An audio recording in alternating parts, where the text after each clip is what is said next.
Well, hello, and welcome to the Go Dulcimer YouTube channel. Now, if you've been subscribed for a while, you might realize I haven't posted in quite some time. There's really no reason for that, nothing wrong. I just got busy. But I will say that in this video, you're going to hear a couple things that you have never heard before. Well, one thing you've never seen before. So to introduce that, I'd like to imagine a scenario with you. Suppose you're walking in perhaps a park or a hiking trail, and it might be uneven footing, so you think, well, I need a walking stick. But then, at the same time, the nature is so wonderful that you feel the need to play music out there. And you think, man, I wish I had a dulcimer with me. So, I have a brand new product. This is an idea by one of my customers. This is what we're calling a staff stick dulcimer, and I'm not even sure how well I can get it all in the frame. This thing is 6 feet long. Basically, the idea of this is that it's a walking stick. It's a 1.5 by 1.5 piece of oak, and the customer is actually going to shape a handle and things himself, do what he wants with that. But then in the middle, we have built in here a stick dulcimer. So this is kind of the same thing that I make, just on a much larger piece of wood. Works exactly the same. And here's kind of how it sounds. Now, it might be kind of quiet. Lo and behold, if you happen to be walking in a forest that has an amplifier bush, then you can just take that and actually plug it straight into this stick dulcimer. And if I just make sure this thing's on, then we get an amplified staff dulcimer. So again, this is one of those crazy ideas I never would have thought of myself, but it's really fun. And I enjoy taking other people's ideas and trying it for myself. So if you have another idea, something that no one probably has done before, then you should send it my way and see what I might be able to do. So let me just I'll play a few songs on here, and I got some other stuff to talk about as well. But here's one song on here that I wrote a few years ago.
So you can see it actually has a pretty good sound for what it is, and plenty good for playing out in the middle of nowhere.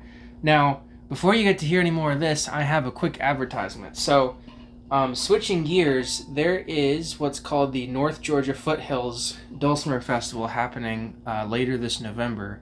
It's entirely online. I'm actually going to be teaching 10 classes in it over 3 different days. So the reason I bring that up is that registration is closing November 9th, which is this Sunday. So personally, I would be very excited to see you sign up for some of my classes. I've got a lot of room in quite a few of them. So I will link below with more details on the classes I'm teaching, but I was just going to walk through them briefly. So in this festival, it's similar to the Quarantine Dulcimer Festival. If you've been there, they have 5 different levels. So they have beginner, advanced beginner, intermediate, advanced intermediate, and then advanced. So I'm teaching in 4 of those levels. So I have one class for upper beginners, which is what I'm calling understanding chords and how to play them. I actually think this is useful for almost anyone if you haven't understood chords as well. I talk both about how to play chords on the dulcimer, but also the different shapes and how they fit together, and that can be helpful to figure out different chords. And you can see that our cat is more interested in being petted than the video. At the intermediate level, I've got 4 classes. One is an introduction to chromatic dulcimer, if you're interested in trying that out. Just a couple songs, so one class to learn the old rugged cross on a chromatic dulcimer. A nice Irish song, The Parting Glass, and then another class on jigs, so just kind of learning how to strum jigs along with a couple examples. And then the upper intermediate class, one is learning the song Polska Scholastica that I wrote, and this is a unique song. I've done this once, where it kind of doesn't have a time signature, so it's a nice challenge rhythmically, but people enjoyed it, so I'm doing it again. And then another one is the Wellerman, so that's a really popular sea shanty. You might have seen videos of it on YouTube, but I arranged it for the dulcimer as well. And then I've got 3 classes at the advanced level. One is the Frog Galliard by John Dowland. He wrote music for the lute in, I believe, the 15 or 1600s. One is a song I wrote called the Snow Mountain Hornpipe. And then the other one is kind of a new class for me. I'm calling it Arranging Music for the Mountain Dulcimer, and just going to talk about just basic principles of how to arrange music, and we'll work through some examples geared especially for that advanced level. So I know that was a lot of talking.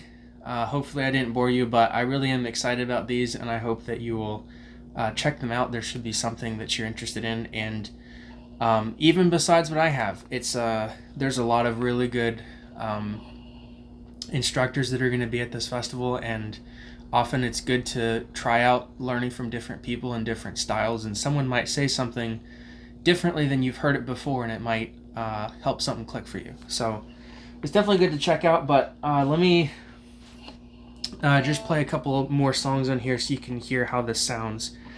So here's a finger-picking song. This is, to be honest, I don't remember the name. I want to say The Foggy Dew, but I don't think that's right, but it's a nice Irish song.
So that's a really nice song. Kind of highlights how the finger picking sounds on this, and honestly, it's in some ways better sound quality than you'd expect. For those who are curious, this is just a basic piezo pickup that's under here, and if I can kind of tap it, you can hear it. I got something down here just to try to hold it in place, and I did a lot of fiddling to get the best sound quality I could. It often sounded very tinny or just kind of high on the higher frequencies, and I did realize as I was doing it there's a major limitation because this doesn't have a body. It doesn't have that thin piece of wood that's vibrating, and that's normally what you'd be attaching the pickup to, and it would give you a lot better sound quality. This is just a solid block of wood and doesn't have great acoustic qualities. So in some ways it's actually good that I even got this nice of a sound. But honestly, it's not too bad. Sometimes I like it. At least on this amp, I do have settings to do a little bit of EQ change.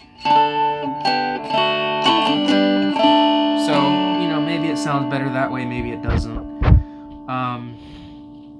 This is, the gain on this amp is just halfway up, so it's not too bad. I'll turn it down just so you can hear. It still sounds good the way it is.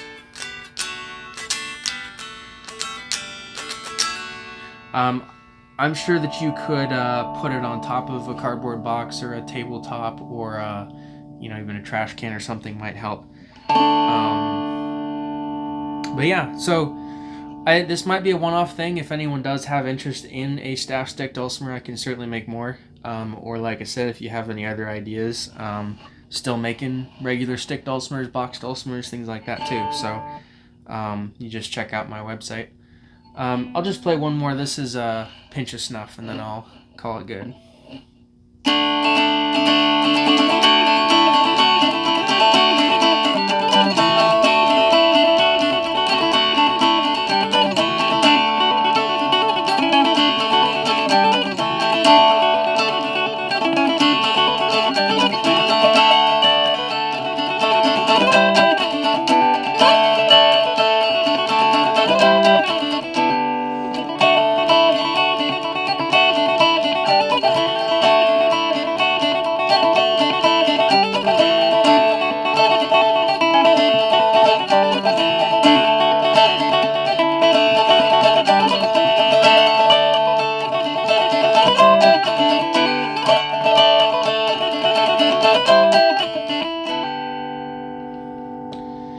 Thanks for watching. I will be posting more videos, so just stay tuned.